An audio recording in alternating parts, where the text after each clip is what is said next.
Wih, menarik juga ya. Betul. Liburan sama keluarga ke Bali. Wah, nggak stres itu. Nggak stres. Pesawatnya delay, stres baru nanti. Itu dia. Tapi ini gimana dengan teman-teman yang menggunakan moda transportasi di darat? Yang tadi kita lihat ya di beberapa titik, ini terjadinya kepadatan macet. Bahkan ini perjalanan bisa mencapai 4-5 jam. Udah diem aja gitu. Jalan dikit-dikit, det-det. Nah, ini kira-kira gimana untuk mengatasi stres ini? Sudah ada bersama kami Ibu Intan Rita selaku psikolog. Ibu, ini gimana nih untuk menyiasati ketika di jalan ini? Perjalanan masih panjang tapi udah duduk terus biar gak stres gitu. Panas itu kursi. Gimana emosi nih? Ya gitu ya. Tapi emang macet itu kan sebenarnya bukan hanya fisik ya yang capek ya. Fisik udah pasti ya duduk doang. Palingnya kalau sampai parkir bisa lah berdiri sebentar ya. Saking berhentinya gitu ya. Tapi sebenarnya psikis kita juga dihajar secara emosi ya. Contohnya nih orang kalau terlalu lama dalam satu posisi terus nggak bisa ngapa-ngapain stuck, yang terpancing tuh emosinya marah. Makanya coba perhatiin deh berapa banyak orang yang cuma gara-gara masalah sepele jadi emosi karena macet itu tadi kan. Yang kedua, emosinya bukan hanya kepada sesama pengguna jalan, sama orang yang ada dalam mobil juga. Orang yang hidup sama kita setiap harinya. Betul. Gitu ya? Sekarang kalau mudik satu mobil kemungkinan penuh ya. Ada pasangan, ada anak ya, atau mungkin yang biasanya bawa orang mbak, tua juga kadang-kadang orang tua ada. Atau biasanya bawa mbaknya mudik, otomatis dia udah capek secara fisik, psikisnya lelah, terus harus mengatasi anak-anak yang mungkin akhirnya dia baru menyadari. Mbak Intan kok merasakan saya banget sih Mbak. Akhirnya menyadari ternyata anak saya tuh luar biasa aktif ya. Ya mulailah jadi ngomel-ngomel. Nah ini emosi yang akhirnya tidak terbendung ya gitu. Karena memang kondisi yang tidak sesuai dengan harapan gitu kan.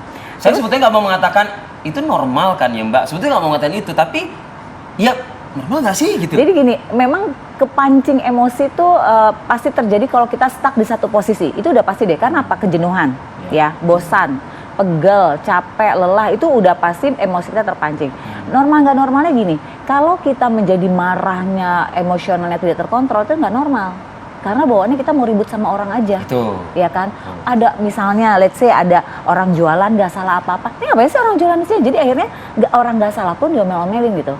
Tapi kalau misalnya kita mengalami emosi yang naik, merasa nggak nyaman, merasa nggak rileks dengan kondisi ini, itu masih tahap wajar selama emosinya masih terkontrol. Tapi gini Mbak, secara psikologis juga kan tentu kan sebelum berangkat, kita pasti sudah bisa memprediksi ya bahwa nak, mah, atau bi, pak gitu kan. Ini nanti kita akan berangkat hari ini pukul sekian. Diperkirakan nanti sampai sana nanti pukul sekian itu ada nanti penumpukan kemacetan. Ya kalau kita udah tahu dari awal, ya seharusnya stres itu kan bisa kita minimalisir ya. Harusnya. Tapi ternyata enggak juga. Karena pada akhirnya kita pengkondisian yang kita lakukan pun tidak terjadi. Karena anak-anak kan keluar dengan mereka mungkin nangis, mereka mungkin bete, lapar. Tadi kau bilang ketahan pengen buang air kecil, itu kan menjadi emosi yang lebih bergejolak ya. Sehingga pengkondisian di awal memang menjadi tidak terkontrol ketika pada kenyataannya di luar ekspektasi, apalagi tadi 4-5 jam kan stuck. Itu kan benar-benar butuh mental yang kuat ya. Tapi memang kita harus akui, bisa nggak sih dibuat nyaman? Kalau aku prinsipnya gini, kalau memang kita mau mudik ya, ketemu orang tua, maka memang harus dipersiapkan bukan hanya fisik anak-anak atau pengkondisian saat itu. Jadi memang sebelum berangkat nih, seminggu atau 2 minggu kita sudah membuat cerita yang menarik di pulang kampung tuh ada apa. Jadi si anak itu sudah dibangkitin emosi senangnya. Emosi itu kan bukan hanya marah-marah ya, senang, bahagia, sedih itu namanya emosi kan. Jadi emosi happy-nya, emosi excited-nya tuh udah sudah dibangun gitu kan. Nah nanti ketika di tengah jalan dia merasa capek, ya nggak apa-apa, kita sekarang susah-susah dulu kan, inget kan nanti kita di kampung halaman kita ini, udah ekspektasi udah mau ke sana. Yes, betul. Senang sekali untuk menggambarkan ke sana. Bener. Begitu ya. Nah terkadang orang tua cuma gini, bisa diem nggak sih? Ini papa juga capek loh nyetir. Nah, kadang hal-hal kayak gitu anak tuh nggak ngerti.